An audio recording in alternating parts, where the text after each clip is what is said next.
We have to input a number and reverse it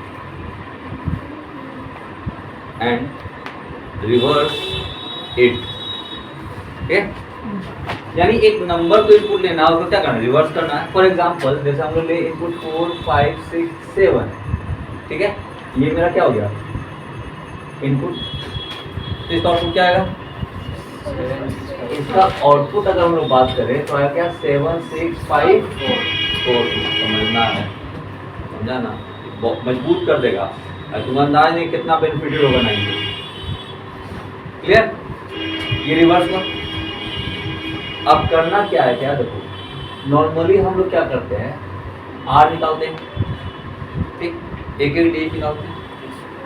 तो जैसे first time क्या निकलेगा 7, तो 7, नेक्स्ट टाइम क्या निकलेगा 6।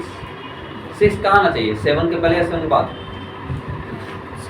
7 के बाद, रिवर्स के लिए कहाँ आना चाहिए, 7 बाद आना चाहिए। तो 7 के बाद कैसे आएगा, अगर इसको 10 से मल्टीप्लाई कर दो और फिर रिमाइंडर ऐड कर दो 76 बन जाएगा, ठीक। और उसके बाद क्या है 5, यानी इसके बाद 5 चाहिए, यानी इंटू 10 फिर प्लस आर क्या हो जाएगा 7 6 5 वाला नहीं, 7 के बाद जब 6 आएगा, 7 बाद जब 6 आएगा तब पहला रिमाइंडर क्या आएगा 0 7, तो 7 को मल्टीप्लाई क्या किए 10 से, और उसके बाद वाला जो रिमाइंडर उसको ऐड किए, 7 के बाद कौन रिमाइंडर मिलेगा 6, तो 17 प्लस 6 क्या हो जाएगा 76। यानी रिमाइंडर ऐड कर रहे हैं किसमें, मल्टीप्लाई बाय 10 करने के बाद। क्लियर, देखो आज ही बनाए।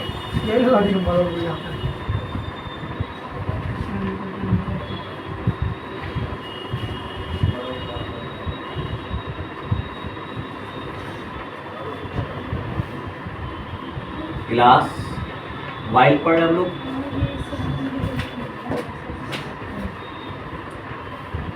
While main.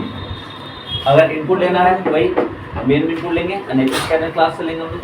तो स्कैनर के लिए यहाँ क्या करना है, स्कैनर डॉट फाइल,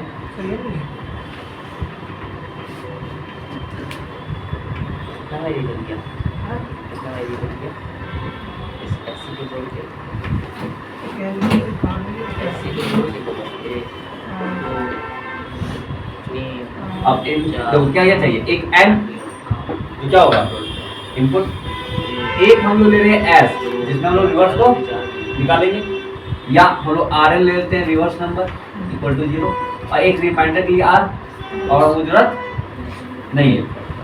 चलो अब इनपुट ले लेते हैं हम लोग, system dot out dot read enter number, तो क्या हो जाएगा n equal to S C dot next in while n greater 0 r n remainder 10 s sorry R N जो रिमाइंडर हुआ R N into 10 plus r और n equal to n by 10 while close और system dot read.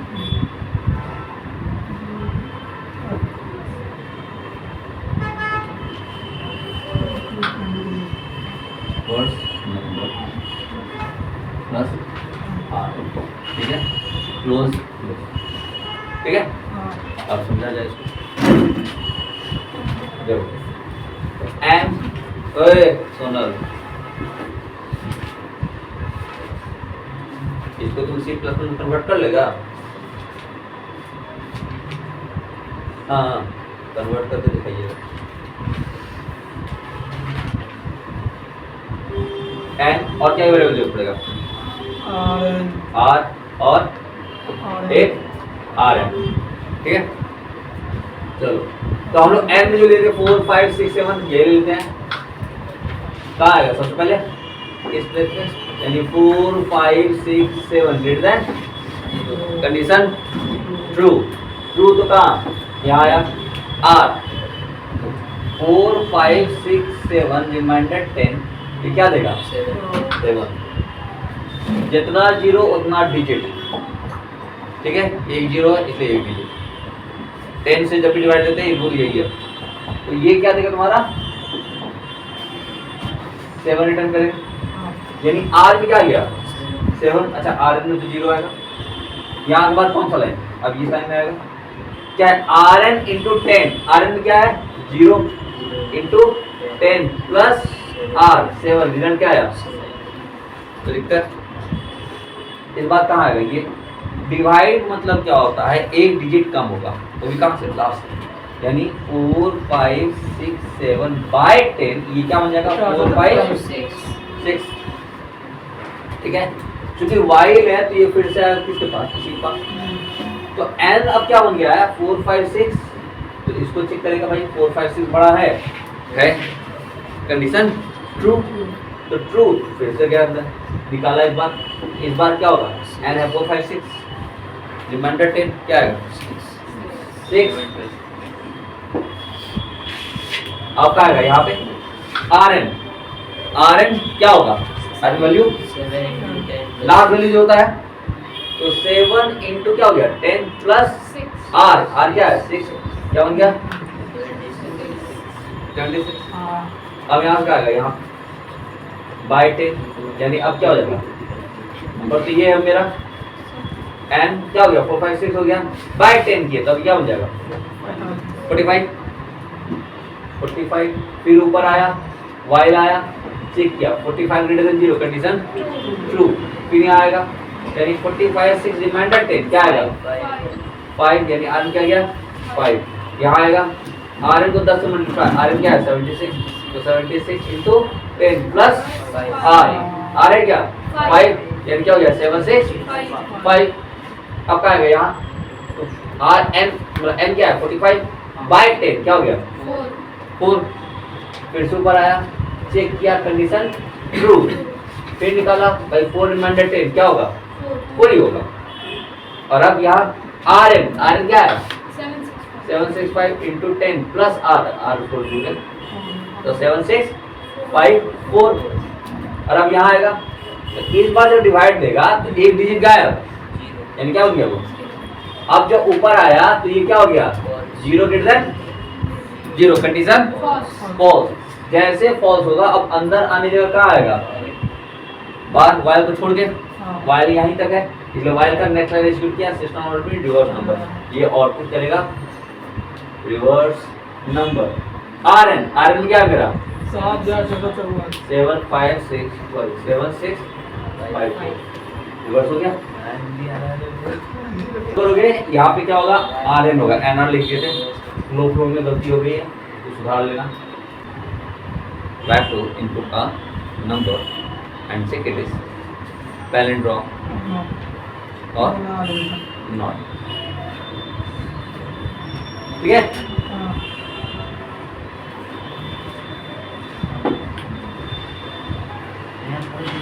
Palindrome क्या होता है,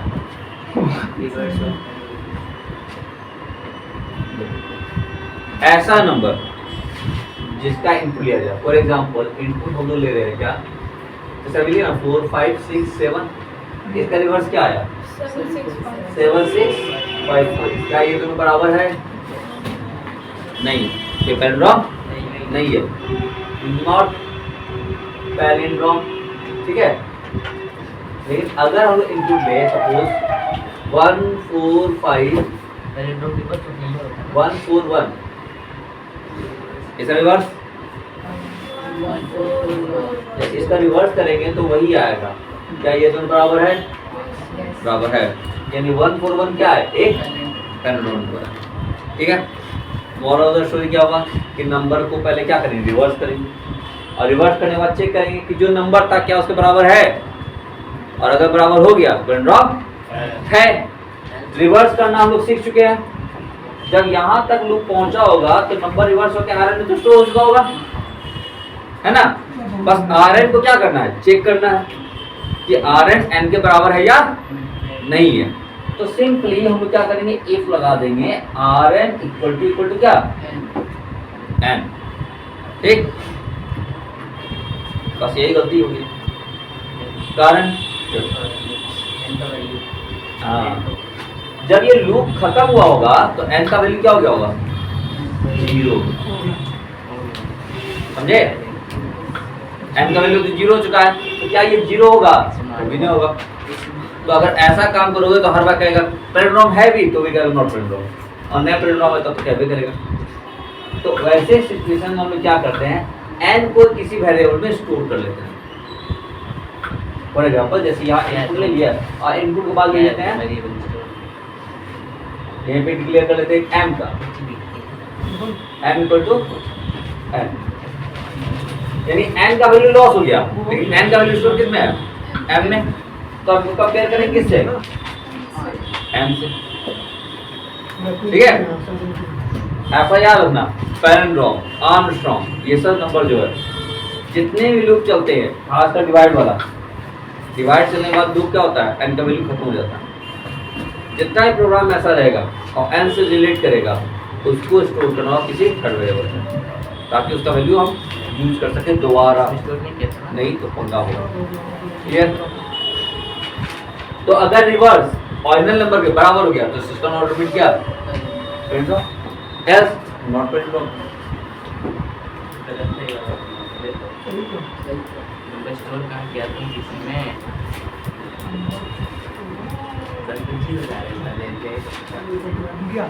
अरे ये फिर कहीं कुछ आई से सारा चेक किया और एम से चेक किया इक्वल टू एस, क्या होगा? n is not पैरेललोग्राम, और फिर वाइड विल क्लोज और class close. We have to input a number, ये इजी क्वेश्चन है, and print the sum of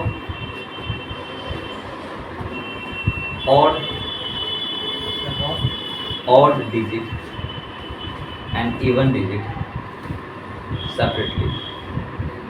Sum of odd digit and even digit separately.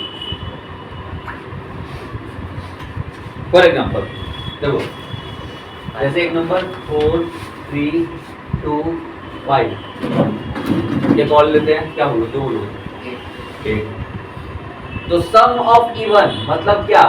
4 + 2 + 8 equal to sum of odd equal to 3 + 5 equal to. Clear है? करना क्या है, एक digit उठाएंगे, 8 निकल जाएगा, चेक करेंगे ऑड है या इवन है। अगर इवन है तो SE में ऐड करेंगे, ऑड है तो SO में ऐड करेंगे। यानी यहाँ पे हम लोग क्या करना होगा, जैसे RL लिए थे, यहाँ पे SE ले लेंगे। SE क्या किसके लिए? सम ऑफ इवन। SO किसके लिए? सम ऑफ ऑड। R निकलेगा ही, यहाँ पे इसका जरूरत हमको नहीं है, स्टोर करने की कोई हम नीड नहीं है। यानी ये भी लाइन ये होगा, जो चेंज होगा इसी प्लेस पे चेंज होगा। क्या चेंज होगा बताओ? सबसे पहला काम क्या? डिजिट, डिजिट किस में? R में। R इक्वल टू क्या होगा? n remainder 10। अब R को चेक करना इवन है या ऑड है। इवन ऑड कैसे पता चलता है? इसी नंबर को अगर हम लोग 2 से डिवाइड दे और रिमाइंडर क्या है? 0, तो वो इवन है। और अगर 0 नहीं है तो क्या है? ऑड। और रिमाइंडर का काम करता है कौन? Percentage, modulus. सिंबल परसेंट का मैथ में कैसे ऐसा कंप्यूटर मॉडुलस कहते हैं, रिमाइंडर कहते हैं। तो यानी क्या करेंगे, चेक करना है तो if r equal to sorry r modulus 2 equal to 0, यानी क्या हुआ? ये इवन। और इवन हुआ तो किस में ऐड होगा? SE में ऐड हो गए, SE में। तो SE में ऐड होगा कौन? r, क्योंकि डिजिट क्या है? R में है। और अगर ऑड हुआ SO में ऐड होगा कौन? SO plus R। और अब जब हो जाएगा तो m को एक डिजिट कम करना है और फिर बाहर आके print system dot out dot print ln हो गया यहाँ पे सम ऑफ इवन डिजिट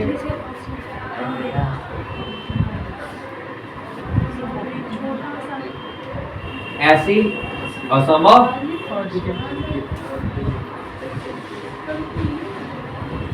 और डिजिट क्या? S को वाइड में क्लोज और क्लास क्लोज। इसका डायग्राम देखना है, समझ में आ गया? Clear है? Yes, sir. We have to input a number and print the sum of square of each digit.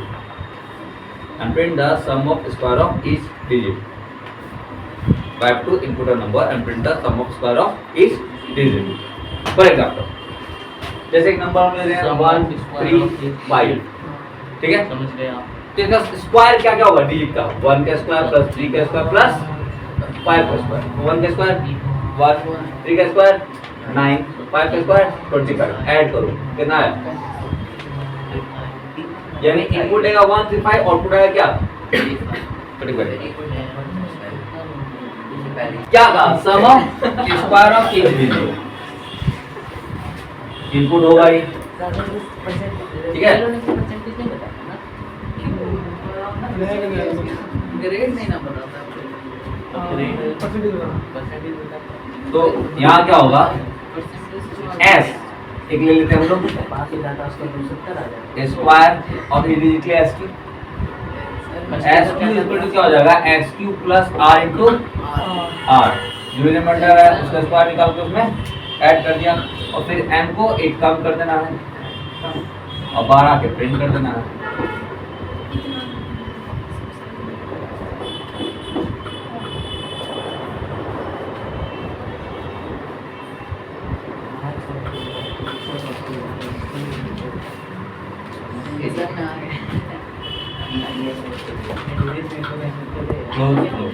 Number and check it is Armstrong or not. इसमें स्टोर करना होगा सर।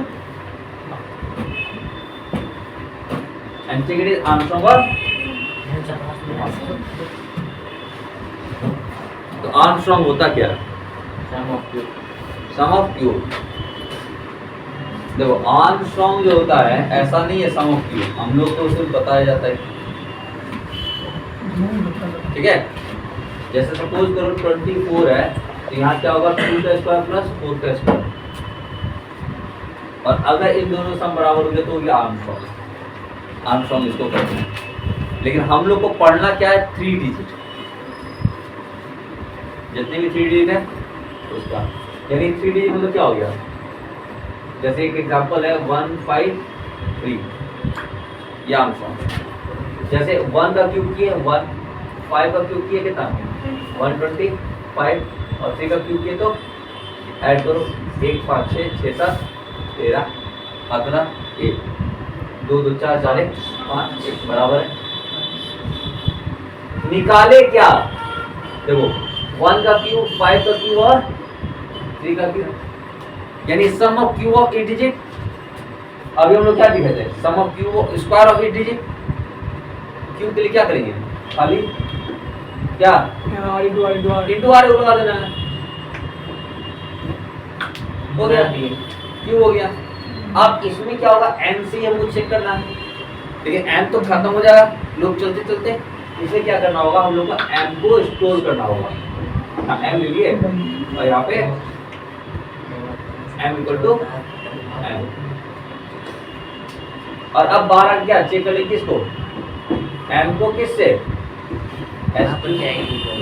और अगर बराबर हुआ तो आर्मस्ट्रॉन्ग है, बराबर नहीं हुआ तो आर्मस्ट्रॉन्ग नहीं है। अच्छा सर, वहाँ वाई लाइन ग्रेटर देन 0 जहाँ लिखे वहाँ m ग्रेटर देन 0 लिख सकते हैं। हाँ रे, कुछ भी लिख सकते व्हाइल एम ग्रेटर ये नहीं M M greater than greater 0। हाँ है नहीं, क्या होता है? दोनों में सेम ही स्टोर किया है। कुछ नहीं वहाँ। अगर m लॉस होगा तो m बचेगा। अगर यहाँ n लिखो तो यहाँ m से कंपेयर करेंगे और यहाँ m लिखो तो यहाँ m से कंपेयर करेंगे, ठीक है? ना वैसे कर सकते हैं यूज करना हाँ, है तो बस दिया ना तुमको चीज तो गया।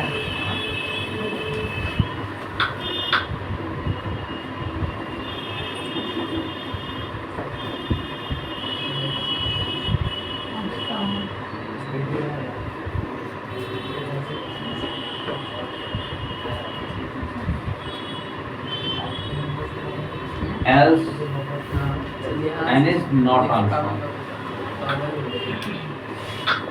फिर दोनों को मतलब दोनों कन्वर्सेस क्लोज, वाइड मेन और क्लास।